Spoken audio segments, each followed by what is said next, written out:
Halo guys, Assalamualaikum warahmatullahi wabarakatuh. Welcome back to Masih Generation Podcast. With me Fadil Iksan di sini. Ya, jadi di episode kali ini kalian pasti udah tahu ya.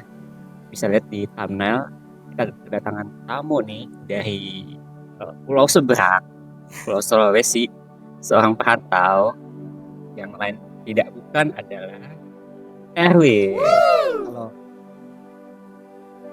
Oke, Win, di sini kita bakal ngobrol sedikit ya. Gue pengen tahu nih latar belakang lo, terus experience lo sebagai anak prima DKI ini. Sebelum itu gue pengen tahu nama panjang lo tuh siapa sih? Nama panjang, nggak punya nama panjang sih. Serius? Iya, hanya Erwin. Di Erwin KTP doang? Erwin, ijazah Erwin. Gak ada apa Gutawa gitu? Nggak ada.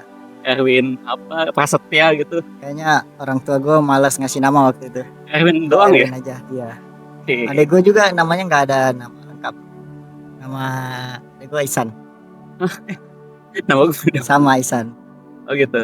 Berarti nggak ada marga kah gitu? Nggak ada. Di nggak ada Sulawesi marga. nggak ada ya? Ada beberapa yang sebenarnya yang punya marga, cuma Mhm. ya gue nggak punya marga. Oke, berarti Rakyat biasa. cukup singkat ya, Erwin ya, 5 huruf ya, Erwin. Itu gue kira ada Erwin apa Palopo kah atau Erwin apa? Nggak ada. Cukup singkat. Ya waktu itu sih memudahkan buat ijazah ya, waktu masih coret-coret Oh iya, itu cukup ini sih ya memudahkan ya. pada zamannya. Oke, jadi di sini setahu gue kan lu itu backgroundnya adalah dari Pulau Sulawesi ya, Sulawesi Tenggara. Tenggara. Kota apa tuh San? Kalau saya tinggal di Bombana, itu pulau paling bawah di kaki Sulawesi. Itu namanya Kabupaten Bombana. Sebenarnya nggak terkenal sih, cuma lebih terkenal itu Kendari. Jadi kalau dari Kendari itu 5 jam lagi naik mobil. Itu dari kota besarnya Nah, Kendari kota besarnya. ke Bombana, Bombana itu kabupaten Bombana. di Sulawesi. Berarti yang kalau huruf K itu Ah. yang di bawahnya itu ya, Kaki bawah, paling bawah. bawah. Ah. Jadi kalau bulat bawah kayak gini, nah itu paling bawah. Itu Bombana tuh. Ya, Oke, berarti dekat laut ya. ya dekat laut, dekat gunung juga. Kalau depan rumah itu gunung, belakang rumah laut. Oke, berarti cukup lengkap ya, ada lautnya, ada gunungnya. Nah itu kayak gimana tuh dari Sulawesi bisa ke Jakarta? Jadi waktu itu setelah lulus SMK, saya kan SMK Oke, di SMK 5 Bombana.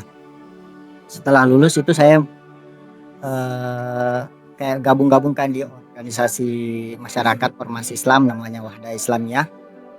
Itu ada kegiatan-kegiatan kayak kajian, tarbiyah, terus inilah belajar seputar keislaman. pengajian berarti ya. Pengajian. Terus beberapa lulusannya itu kadang ngajakin diskusi, terus beberapa kegiatan kayak kepemudaan yang agak berbeda dari pemuda yang lain. Biasanya kan ngumpul mabar. Ini ngumpulnya bahas kayak problem pemuda-pemuda sekarang kayak gimana. Terus bahas-bahas ya seputar kegiatan, seputar kajian. Dia agak beda nih setelah kuliah di sana, kok ini circle-nya beda dari circle saya yang selama ini. Biasanya circle-nya ya main game, terus jalan kemana-mana, terus nggak ada manfaatnya lah. Terus abis itu tertarik lah gabung ke kuliah di sana. Awalnya pernah gagal kuliah. Oh, gap ya. Selama 1 semester. Jadi daftar awalnya di Stiba Makassar, itu kampus yang paling top lah di Wahda Islamiyah. Nah, pada saat itu saya kan lulusan SMK, nggak ada basic sama sekali, nggak ada basic bahasa Arab. Di situ pas masuk harus bisa kampus agama, terus bahasa di dalam itu harus bahasa Arab. Wah, itu pasti struggle tuh ya. Iya betul. Gimana tuh? Setelah itu pas masuk di awal-awal semester itu kayak wah, otak berasa panas banget. Semua harus bahasa Arab. Saya kayak yang nggak punya basic, ya pelanga-pelongo lah. Nggak, Bisanya iya anak misalnya antum doang. anak antum pun pas sampai di situ. Oh gitu. Iya, Sama Afwan. ya Afwan itu ya bulan kedua lah baru paham Afwan gitu. Oke. Nah, habis itu belajar kata senior sih belajar aja, ikutin aja, lama-lama juga bisa. Tapi pas saya ikut ya lama-lama kok makin Nggak nggak bisa. bisa. Nggak bisa sama sekali beneran. Tapi saya masih tetap semangat Oke. belajar waktu itu. Wah, keinginan buat belajar bahasa Arab, keinginan untuk belajar agama itu sangat tinggi lah Ya, kayak. karena lingkungannya juga bisa kan. Lingkungannya Mereka aja pada bisa, iya masa mereka gua bisa, nggak saya bisa. nggak bisa. Pas berapa bulan nggak nyampe 1 semester kayaknya, tiba-tiba COVID. Oh, 2020 tuh. COVID, akhirnya waktu itu kan dipulangin semua. Waktu itu isolasi mandiri kayaknya ya, apa namanya? Yang 2 pekan itu. Pokoknya isolasi mandiri 2 pekan pertama COVID itu semua dipulangkan. Termasuk saya juga dipulangkan ke kampung. Di situ belajarnya online. Nah, disitulah mulai males belajar. Online udah, offline aja pelajaran susah masuk, apalagi online. Betul. Wah, saya udah Terus di daerah sinyalnya susah. Sinyal susah waktu itu. Kalau mau masuk harus ke rumah tante saya dulu. Tante saya agak berapa meter ya, 200 meter kayaknya dari rumah. Dia juga jualan di situ ya. Saya di situ jaringan yang paling bagus. Terus lama-lama kayak pelajaran udah nggak masuk di otak maksudnya ya. Terus online, terus aplikasi yang digunakan waktu itu belum Zoom belum terlalu ini. Waktu itu kalau nggak salah live YouTube. Ustadz live YouTube tapi di privat. Agak lama kayaknya karena COVID waktu itu kan liburnya diperpanjang, online-nya diperpanjang. Akhirnya pas sampai ujian itu saya nggak masuk karena males, karena udah nggak bisa ngapa-ngapain lagi, udah mau belajar sama siapa kan. Aplikasi kasar tuh lebih gede ya. Ya lebih banyak godaan tidurnya lah. Habis itu setelah ujian keluar nilai bagus dong. Ya bagus. Bagus buat nggak lanjut. Oke. Akhirnya putusin pindah ke sekolah dai Wahda Islamiyah. Itu lebih maksudnya lebih enak karena kayak nggak ada tuntutan yang seberat istibah waktu itu. Kayak gitu. Jurusannya apa tuh? Saya sama pendidikan agama Islam. AI juga. Belajar ilmu syar'i, terus ada bahasa Arabnya juga. Itu sampai tamat. Ya, sampai tamat. Satu. Oke. Itu sih sebenarnya bukan S1, awalnya itu non formal, cuma sambung pakai RPL lagi, ngambil S1. Oke. Gitu. Nah, berarti setelah lulus kuliah terus pindah ke Jakarta. Setelah lulus kan ada pengutusan, karena ini sekolahnya gratis. Beasiswa 100% tambah uang saku. Oh, ada pengabdiannya gitu? Iya, tapi ada pengabdiannya. Oke, kemana tuh? Mengabdi. Nah, awalnya itu disuruh milih. Awalnya itu diskusi. Ustaz juga terbuka, kamu mau diutus kemana? Mana? Singapura? Masih ya. Masih ya? Enggak, seluruh Indonesia. Oh, masih Indonesia. Masih di dalam sekitaran Indonesia. Nah, waktu itu saya nulis Bandung. Ada 2 pilihan. Mau pinter nih. Ya. Milihnya nyari teteh-teteh. Ya, kayak gitulah. Enggak, milihnya kayak diutus ke tempat-tempat yang agak keras kan, walaupun kita orang Sulawesi katanya keras-keras, tapi ke tempat yang agak keras. Karena kan kampung orang. Ya, kampung orang. Akhirnya saya waktu itu minta ke Bandung, ada 2 opsi pilihan. Ke Bandung, terus pulang ke kampung. Kan di sana ada pesantren juga kan, buka di sana. Dan akhirnya nggak ada yang di ACC dua-duanya. Akhirnya diutus ke Kepulauan Seribu.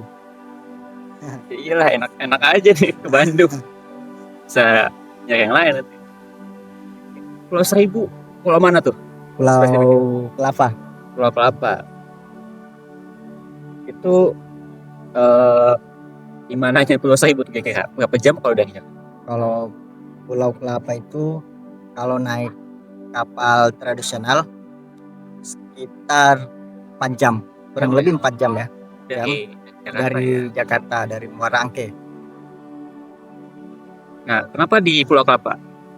Siapa yang menentu sih? Waktu itu sebenarnya ini pas pengutusan itu ditulisnya hanya Kepulauan Seribu. Ternyata Kepulauan Seribu kan ada banyak pulau. Iya, nggak 1000 juga sih. Enggak 1000 juga, ada 110 pulau yang tercatat ya. Atau yang belum ketahuan berapa pulau, tapi yang tercatat itu ada 110 pulau di Kepulauan Seribu. Kenapa milih Pulau Kelapa? Karena waktu itu Wahda Islamiyah itu pernah kunjungan ke sana itu kalau nggak salah apa ya, santunan yatim duafa atau penyaluran bantuan lah ke masyarakat Kepulauan Seribu. Tapi itu udah lama banget ternyata, udah agak lama. Terus ada inilah, udah ada gambaran, oh Kepulauan Seribu ini orangnya kayak gini, transportasinya pakai ini. Makanya nggak ke pulau lain karena udah ada jejak satu ustadz atau teman-teman pernah ke sana. Udah channelnya ke sana, ini ke Pulau Kelapa. Ya, ada channel. Nah, di Pulau Kelapa itu ngapain aja pengabdian? Nah, sebelum pengabdian itu kan yang saya cerita sebelum pengabdian dulu ya. Pas setelah diputuskan saya diutus di Kepulauan Seribu, di grup agak rame lah. Ustadz, saya ketemu sama siapa di sana? Ustadz jelaskan lah. Iya, iya Ustadz jelaskan. Kalau di teman-teman saya kan nanya, Ustadz, saya diutus di Riau, saya ketemu siapa di sana? Oh, kamu ketemu sama Ustadz Fulan, dia akan ini, kamu akan tinggal di sini. Terus ada teman saya yang diutus di Jakarta, tapi di Jakarta Pusat. Nanti kamu ketemu sama Ustadz ini, nanti diarahkan paling tinggal di masjid dan bisa bantu imam di sana, terus bantu kegiatan-kegiatan dakwah di sana. Nah, giliran saya yang bertanya, Ustadz, Kepulauan Seribu gimana itu? Ada usaha siapa? Tiba-tiba grup sepi. Ustadz nggak ada yang mau jawab. Jadi Ustadz juga bingung ya. Iya. Mau siapa ya? Saya sempat lupa juga kan. Iya, sempat nanya 2 kali. Ustadz, Kepulauan Seribu itu masih masuk daerah Jakarta atau di bagian mananya? Karena di list itu kan kamu berangkat sama ini. Iya. Tapi satu-satunya yang Kepulauan Seribu hanya saya. Nggak ada yang ngejawab sama sekali. Oke. Berarti itu gimana tuh? Tidak jawaban, berarti itu sebuah jawaban juga sih. Tidak ada jawaban, itu sebuah jawaban bahwa nggak ada orang di sana. Maksudnya bukan nggak ada orang, nggak ada Ustadz juga nggak ada kenalan yang lagi dekat di sana. Tapi emang harus diutus ke sana karena satu-satunya DPD yang belum terbentuk di DKI Jakarta. Kan di ini ada DPD itu Dewan Pengurus Daerah Wahda Islamiyah. Di Jakarta itu tinggal 1 nih, Kepulauan Seribu yang belum ada. Akhirnya saya diutus ke sana. Oke, itu challenging banget tuh. Nah, setelah berarti dari Sulawesi contohnya ke Makassar. Dulu. Dari Bombana ke Makassar. Terus ke Jakarta. Terus ke Kepulauan Seribu. Oke. Tapi pengabdiannya itu di sana ngapain aja? Pengabdian di sana itu ya saya ini sih kayak bantu-bantu kegiatan. Awalnya perkenalan lah. Saya dari sini, dari Wahda Islamiyah, ingin membantu kegiatan-kegiatan dakwah, ngajar, terus bisa bantu khutbah Jumat kalau misalnya ada jadwal yang kosong. Apa lagi ya? Ngajar-ngajar ngaji. Saya pernah bentuk ada namanya kajian pemuda. Kajian pemuda itu anak-anak remaja masih di sana. Saya ajak kajian. Hanya 3 pertemuan. Habis itu nggak ada yang datang. Mungkin kayak ngeliat ini pematerinya sama aja nih sama gue, nggak ada bedanya, ya seumuran. Oke, tantangannya apa tuh? Kan datang situ kan nggak kenal siapa-siapa dong. Enggak. Pertama tuh kamu siapa, terus tinggalnya di mana? Waktu itu kan pas berangkat kan awalnya udah di ini kan, kamu berangkat sama ini. Ada temennya ya buat. Tapi ternyata pada saat mungkin agak kesalahan administrasi atau kayak gimana, itu ada yang belum siap berangkat karena tiketnya belum keluar. Terus uang saku buat berangkat juga belum ada, uang transport lah ya, belum ada sama sekali. Akhirnya yang sudah tiketnya udah keluar, terus uang transportnya juga udah cair, jalan duluan. Saya kan ini jalan kedua apa ketiga, saya jalan sendiri. Oh, yang harusnya rombongan jadi sendiri. Kayaknya. Karena mungkin ada kesalahan ya sudah. Dari Kendari itu berangkatnya, karena kan sempat libur dulu kan, istirahat libur, habis itu berangkat dari Kendari ke Jakarta, ke Sulawesi Tenggara. Habis itu ke Jakarta ke Soekarno Hatta. Nah, pas nyampe di Bandara Soekarno Hatta nggak ada yang jemput, nggak ada yang ngarahin, nggak ada yang ngasih tau Erwin. Iya, nggak ada. Pas sampai di ini, saya ngomong ke grup, kan udah dimasukin ke grup kader Jakarta kan, bukan kader, grup Dai Jakarta. Kan udah gabung, diarahin, kamu ke ini dulu, ada di situ naik bus dulu, bus Damri. Ya Damri ya namanya, naik Damri, ambil daerah ini. Saya bingung kan, saya mikir kayak gini, kalau nama-nama tempatnya sering dengar di TV, tapi nggak tahu di mana itu cara ngambil tiketnya, nggak tahu, saya pesen tiket nggak tahu. Jadi saya nanya sapam lah, Pak ini gimana, saya mau kesini. Oh ya, pencet aja dulu itu, ambil tiketnya. Udah ngambil tiket, udah berangkat nih, memberanikan diri karena nggak ada jalan lain kan. Tiba-tiba ketua DPW namanya Ustadz Ilham Jaya, ketua DPW DKI Jakarta, nelpon, posisi di mana? Di sini Ustadz, di gate ini. Ya udah, nggak usah bergerak, saya jemput sekarang. Dijemput sama ketua DPW langsung. Habis itu ke Depok dulu, istirahat sekitar semalam lah. Habis itu berangkat ke Kepulauan Seribu. Berangkat ke Kepulauan Seribu pun ditemenin ada 3 ustadz yang temenin di sana, naik kapal. Nah, awalnya saya bilang aman, ada yang nemenin kan. Pas nyampe di sana ternyata hanya diperkenalkan, ini namanya Erwin, akan mengapis di sini, dibantu bapak, ini anggap aja anak sendiri. Habis itu saya kaget, pada izin balik, tiga-tiganya enggak, belum ada tempat tinggal. Kenal juga hanya baru 1-2 orang, itu pun baru sehari kenalnya, ketua DKM terus orang-orang urus masjid. Pas ini pada izin balik 3 orang, Ustadz, saya kan kaget. Ustadz mau kemana? Ustadz mau balik.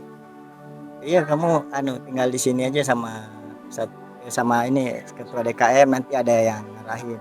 Kamu udah kontrakan? Belum ada, Ustadz. Nah, itu miskomunikasi, ternyata belum ada tempat tinggal sama sekali. Akhirnya tinggal di masjid. Kalau nggak salah 3 hari tinggal di masjid. 3 hari tinggal di masjid di lantai 2 waktu itu. Pas habis itu kan duduk nih merenung, nih harus ngapain nih di sini, nggak ada kenalan. Orang tua nelpon, gimana di sana, aman? Lama-lama cerita nangis, nggak tega dia, saya diutus di sini sejauh dari Sulawesi ke Jakarta kan jauh kan, nggak dekat. Iya. Jakarta ini juga Kepulauan Seribu dong. Iya, sebenarnya agak kaget sih sebenarnya, cuma kuat-kuatin aja lah, daripada orang tua tambah sedih kan, kita diutus jauh, pura-pura ini aja, pura-pura kuat. Iya mal, aman. Di sini udah ada tempat tinggal, lagi dicariin kontrakan gitu. Makanan ditanggung dari masjid 3 kali sehari. padahal mah enggak. Bohong. Di Pulau Seribu itu berapa lama? Pas Sebenarnya pengabdian. tugas pengabdian itu 2 tahun. 2 tahun. 2 tahun. Lama juga ya. Tapi yang benar-benar mengabdi itu hanya 1 tahun. Tahun. Ya 1 tahun. Setahunnya ini Setahunnya iya, berenang ke Jakarta. setahunnya awalnya ke Cianjur. Ke Cianjur jadi relawan yang gempa 2022 kalau nggak salah. Iya, Gempa Cianjur. Jadi relawan di sana. Habis itu mau balik, ternyata kalau jadi relawan seminggu itu nggak ditanggung apa-apa kecuali makan. Masih relawan ya? Iya. Jadi katanya kalau 2 pekan baru ada transport buat balik. Tapi kalau hanya 1 pekan nggak ditanggung apa-apa kecuali makan. Ya lu cuma sepekan doang? Ya sepekan, habis itu pakai uang pribadi lagi balik ke Jakarta. Akhirnya duit habis, nggak ada sama sekali. Numpang makan di kantor pusat Jakarta. Sama WIS, Wahda Inspirasi Zakat. Numpang makan di sana. Sekitar berapa lama ya? Ada kali sebulan. Sebulan. Ya luntang lantung buat ya. Iya, tapi masih lumayan lah ya. Masih ya, tempat makan, masih ada tempat tidur. Ya kayak gitulah. Terus balik lagi ke pulau. Ya sempat balik. Kan setahun kan sempat balik. Enggak, sebelum kayaknya enggak balik. Enggak balik lagi. Kenapa? Enggak ada, bukan malas sebenarnya, enggak ada duit buat berangkat. Kan gua harus beli tiket, terus naik kereta. Kalau nggak naik kereta naik Gojek dulu kan ke dermaga, habis itu naik kapal. Di Kepulauan Seribu juga ya lumayan menguras emosi, tenaga. Ya. Oke, berarti setelah luntang lantung terus jadi relawan di Cianjur. Nah, kenapa bisa ke Primadem di Jakarta? Itu gimana ceritanya? Nah, waktu itu saya dapat flyer pendaftaran dari teman saya. Apa tuh? Ini ada pendaftaran namanya Santri Takmir Masjid. Oh, STM. Ya, STM dari Prima DKI. Tapi nggak tahu kan ya guys? Kayak Jakarta kan bukan STM yang itu. STM nggak tahu kan ya? Santri Takmir Masjid. Ya, ini STM-nya di masjid. Ya. Habis itu udah daftar, kemudian masuk 1 bulan. Sebenarnya niatnya bukan menjadi pengurus atau kader Prima awalnya, cuma ikut pelatihan dan mengurangi beban belanja karena di sana kan 30 hari ditanggung makan. Kesempatan nih. Kesempatan. Ya, extend di Jakarta. Ya. Terus cari pengalaman juga kan selama kuliah sampai di Jakarta juga nggak keluar dari circle kader Wahda. Semua teman-teman dari Wahda semua. Nah, pas masuk STM inilah baru ketemu sama teman-teman yang cukup majemuk ya, banyak dari kalangan NU, masjid. Gitu. Nah, di STM itu lu belajar apa aja tuh? Manajemen masjid. Pokoknya yang paling ini tuh yang manajemen masjid dari Ustaz Ahmad Yani. Itu full kayaknya ngajar 30 hari di pagi. Itu belajar dari pagi kan. Itu manajemen masjid, terus gimana kayak contohnya ini suara sound masjid jaraknya kayak gimana biar suaranya aman. Sama suara enggak adu-aduan suara masjid kan. Itu diajarin semua. Sempat juga belajar sound sistem masjid.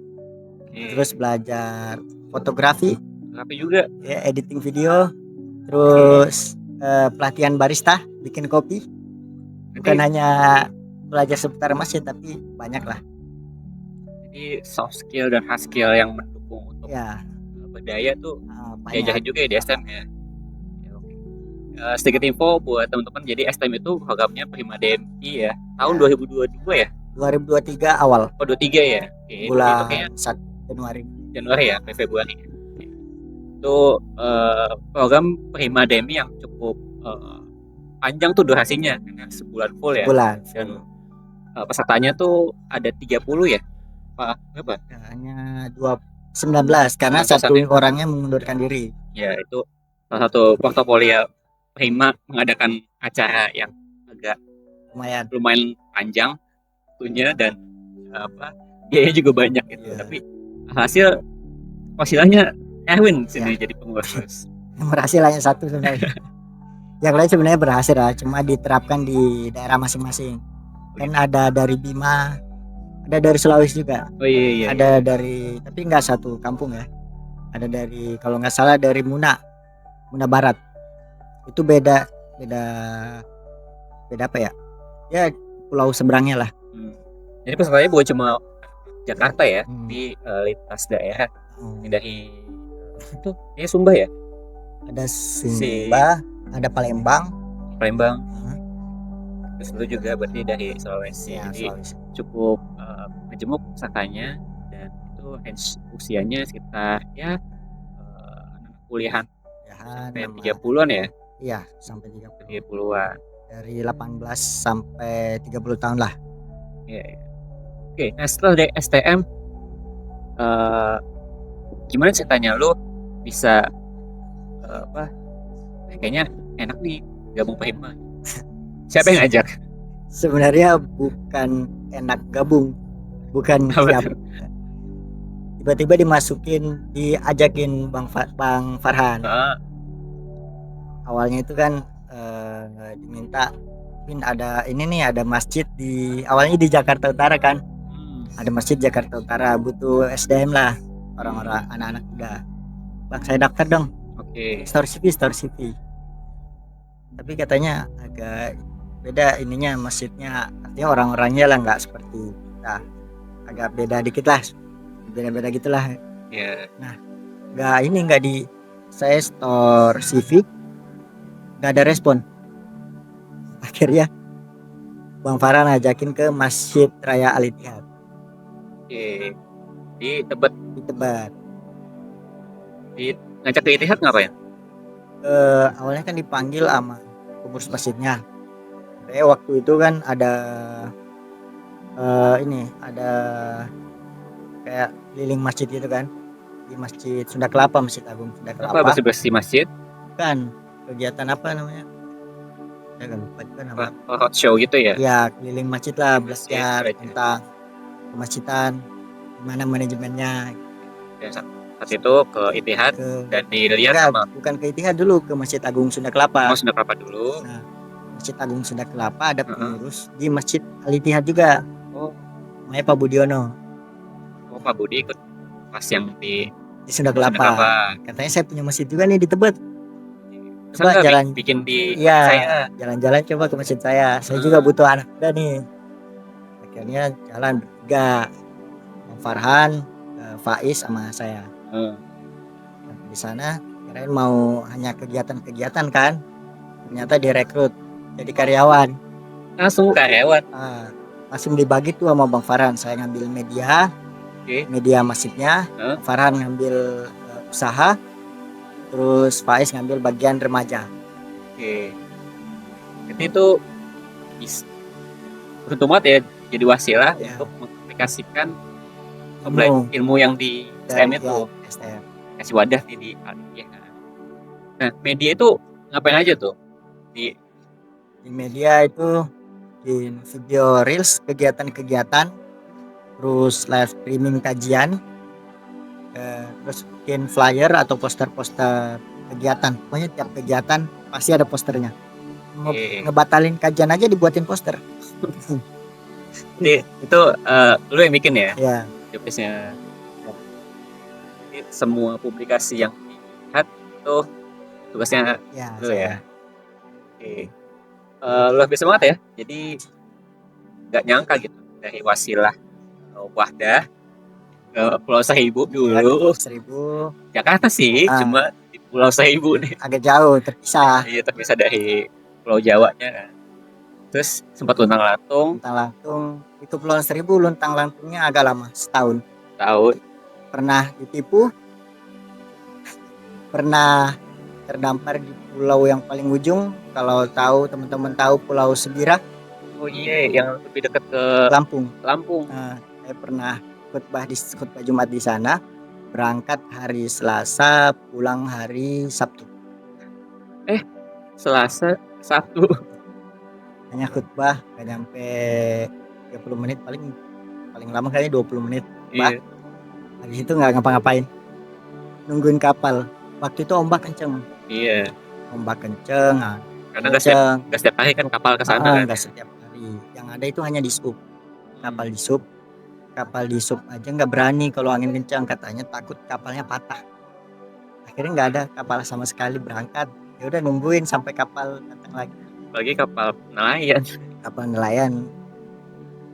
Jadi meskipun lu orang pulau seberang Sulawesi, terus merantau lagi ke pulau lagi nih. Ke pulau lagi. Tapi pulaunya agak kecil ini. Di Kepulauan Seribu kan agak kecil-kecil kan. Paling berapa kilo. Kayaknya ada pulau yang 1 kilo doang. 1 kilo ujung ketemu ujung. Pulau-pulau kecil ya. Iya, pulau-pulau kecil.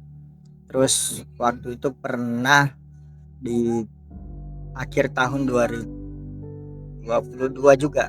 Di tahun 2022 itu benar nggak ada duit sama sekali. Terus kontrakan nunggak. Akhirnya saya coba cari kerja. Terus dia juga sempat kerja jadi juru angkut di dermaga pelabuhan. Angkut ikan gitu. Bukan.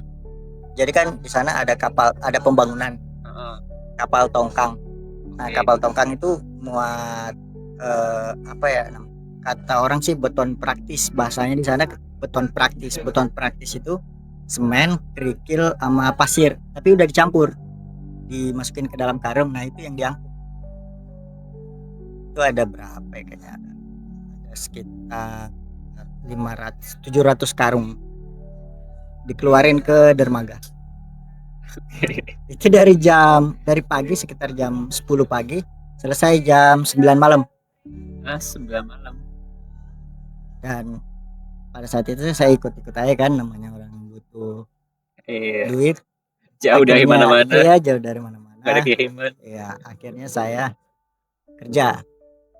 Pas kerja teman-teman istirahat dulu nih, pada minta panjar.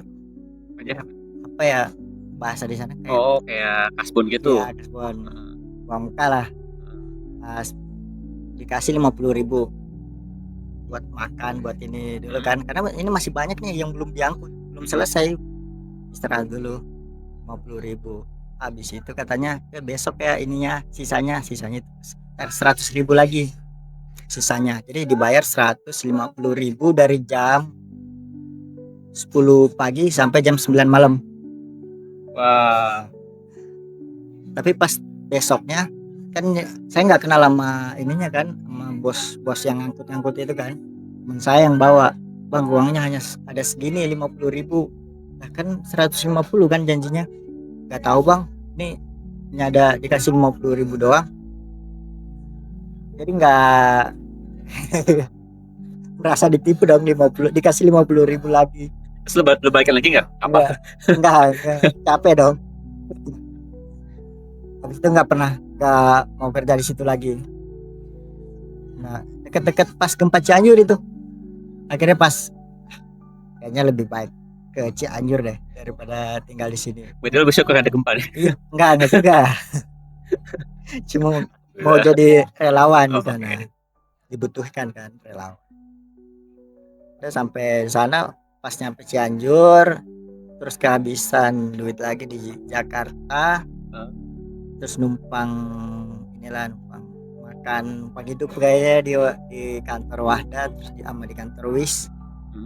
Terus masuk STM, terus selesai STM, udahlah gabung ke Prima. Gabung di Prima itu karena langsung diajak ini kegiatan ini, ketua Prima DKI Jakarta Lord Farhan. Ya Queen, videoin ya Queen, foto-fotoin, pokoknya dokumentasi, pokoknya disuruh ikut-ikut aja. Namanya ketua kan nurut-nurut aja kan. Pas ada perombakan kepengurusan, akhirnya masuk ke Prima, kan Oh, satu divisi. ya. Divisi apa namanya? Kita kolaborasi. Kolaborasi. Ya. Oke.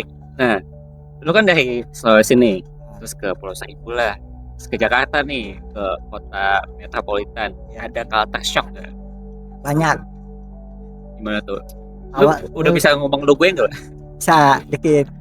Di waktu itu belum paham sama sekali, masih bingung. Pas sampai di bandara kan Ustadz kan nggak tahu posisi saya di mana. Iya. Saya juga nggak tahu posisi Ustadz di mana. Katanya ada di parkiran dekat sini. Pokoknya tanya aja orang dekat situ. Saya tanya lah, kayak modelan preman gitu kan. Nggak bisa nanya orang-orang lain. Yang ada hanya itu yang bisa di. Saya nanya, Pak, tahu ini Pak? Baik. Akhirnya saya telepon Ustadz. Ustadz, posisi di mana Ustadz? Saya nggak tahu Ustadz, posisi parkirannya di mana. Parkirannya luas banget. Kata ininya, coba tanya orang. Akhirnya saya ngasih Ustadz. Si bapak ini nggak tahu kalau ini Ustadz. Halo, lu di mana? Lu yang posisinya di mana? Kata Ustadz kan, bapak di mana? Lu yang posisinya di mana? Dia tanya balik kayak gitu, ngegas lagi kan. Kayaknya preman lu, ada di bandara kan. Itu di situ udah mulai bahasanya sangat beda. Terus ada kejadian juga masih di Tebet. Awal-awal dari Kepulauan Seribu itu, baru habis dari Kepulauan Seribu kan, ya bulan itu saya ke Jakarta kan, ada rapat, ada kegiatan Wahda. Saya ke Kepulauan Seribu, dari Kepulauan Seribu ke Jakarta. Saya waktu itu coba beli kopi, pesan kopi di kopi shop di Tebet lah. Oke. Kayaknya daerah-daerah skena. Dia nanya gini, Kak, take away. Dia bilang, Kak, take away. Makanan jenis apa itu? Saya nggak tahu kan, bingung. Saya diam aja, pura-pura nggak denger kan, main HP aja. Padahal nggak punya kuota waktu itu. Buka-buka HP aja, buka galeri, buka apa, pura-pura nggak denger pokoknya. Kak, take away. Ya, pura-pura nggak dengar. Daripada dibilang bodoh kan, pura-pura nggak denger aja. Tapi kayaknya mbaknya tahu. Akhirnya dia bilang, Mas, mau minum di sini atau mau dibawa pulang? Mau dibungkus? Bayo. Iya Mbak, dibungkus saja. Jadi lu nggak tahu take away itu? Take away nggak tahu sama sekali. Dine in nggak tahu? Nggak tahu, sampai sekarang juga kayaknya nggak tahu. Saya yang berbau bahasa Inggris, bahasa anak Jaksel itu saya nggak tahu. Oke. Nah, masuk di Prima baru banyak teman-teman yang ini kan dari emang aslinya dari Jakarta. Kan kalau di Wahda kan ya kebanyakan orang Sulawesi juga kan ke Jakarta buat kegiatan-kegiatan di sini, mengabdi di sini. Akhirnya di Prima baru paham tuh bahasa-bahasa yang ada di sini. Jadi Prima tuh menambah kosakata lu ya? Kosakata, bukan hanya ilmu yang lain ya, kosakata juga. Sampai dari yang bahasa gaul, bahasa yang bingung banget. Bahasa Betawi. Baru tuh di Prima banyak. Ketemu orang Cina, Umar. Oh iya. Isco. Oke. Nah, berarti menurut lu udah sampai titik ini nih. Udah jadi orang Jaksel ya? Ya, lumayan lah tinggal di Jaksel. Lu apa yang lu pelajarin gitu dari perjalanan dari Sulawesi, Pulau dan Jakarta? Pelajaran yang sangat berharga sih, banyak. Mulai dari bagaimana ngurusin diri sendiri, kemudian nyari duit sendiri, nggak terlalu berharap kepada orang lain. Terus pelajaran juga kan banyak hal-hal yang lumayan pahit juga. Perlakuan orang banyak yang nggak enak. Gimana caranya sabar. Dulu kan di kampung kalau kita digituin panggil teman hajar. Kalau di sini nggak bisa. Apalagi kan kita udah belajar agama, udah banyak paham lah dengan hal-hal yang lebih baik. udah banyak-banyak bersabar, terus banyak belajar juga sih dengan teman-teman Prima, dengan teman-teman yang ada di Jakarta itu. Termasuk ilmu-ilmu fotografi juga, walaupun saya SMK jurusan multimedia, tapi nggak terlalu ini sih, Karena sana alatnya mungkin alatnya kurang. Terus sampai di sini banyak alatnya, udah bisa bisa explore ya. explore sedikit sampai bisa jadi tim media.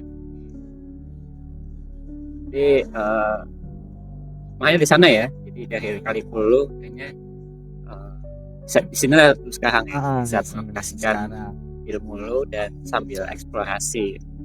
Nah, naik dong pesan buat teman-teman Iman, karena kan kita udah di tahun-tahun ayah Ya, akhir periode. periodenya Bang Farhan yang kedua nih ya. Lu sebagai salah satu tim anak Prima DKI yang dari daerah, ada pesan nggak buat teman-teman? Pokoknya kalau bergabung di Prima, manfaatin seluruh kegiatan-kegiatannya. Insya Allah semua kegiatannya itu bermanfaat. Kemudian jadilah pemuda yang senantiasa memakmurkan masjid. Kalau orang tua yang ngejalanin masjid pasti nggak enak, benar nggak? Nggak enak. Tapi kalau anak muda yang memakmurin masjid, seru pasti dan banyak hal-hal positif. Betul. Gitu. Mungkin itu aja sih. Ya, karena masjid itu butuh anak muda ya. Ya, masjid butuh anak muda. Sama Lord Farhan itu tagline-nya Lord Farhan. Ya, karena masa depan itu dari anak muda. Ya. Orang tua ya oke lah, mereka punya pengalaman. Tapi kita butuh anak muda yang beri inovasi-inovasi Ya, betul. agar tetap relevan dengan zaman ya. Jangan hanya nongkrong di kafe, walaupun kita sekarang di kafe, Ya. tapi banyakin nongkrong di masjid, lebih banyak manfaat. Ya, dan hikmahnya lu ya, karena lu main di masjid terus, ya channel lah kesana kesini kesana sini. Karena di masjid di kampung saya nggak kayak gitu. Masjid saya dipenuhi orang-orang sepuh. Yeah. Kalau di sini beda, banyak remaja masjidnya. Pokoknya seru lah. Pokoknya jangan lupa gabung ke Prima DMI DKI Jakarta dan Prima DMI yang lainnya yang ada di daerah-daerah. Oke deh. Thank you Erwin Okay. atas insight-nya. Dan kita bisa dapat pelajarannya ya, dan bisa belajar nih dari pengalaman Erwin bahwa di balik kesulitan ada kemudahan. Iya, betul. Dan selalu positive thinking terhadap nasib kita ya. Oke, itu aja episode kita kali ini. Terima kasih udah nonton. Jangan lupa klik tombol like, komen, kira-kira mau komen apa? bintang tamu siapa aja ya yang kita undang lagi di podcast ini. Dan jangan lupa juga subscribe. Oke, thank you. Assalamualaikum warahmatullahi wabarakatuh.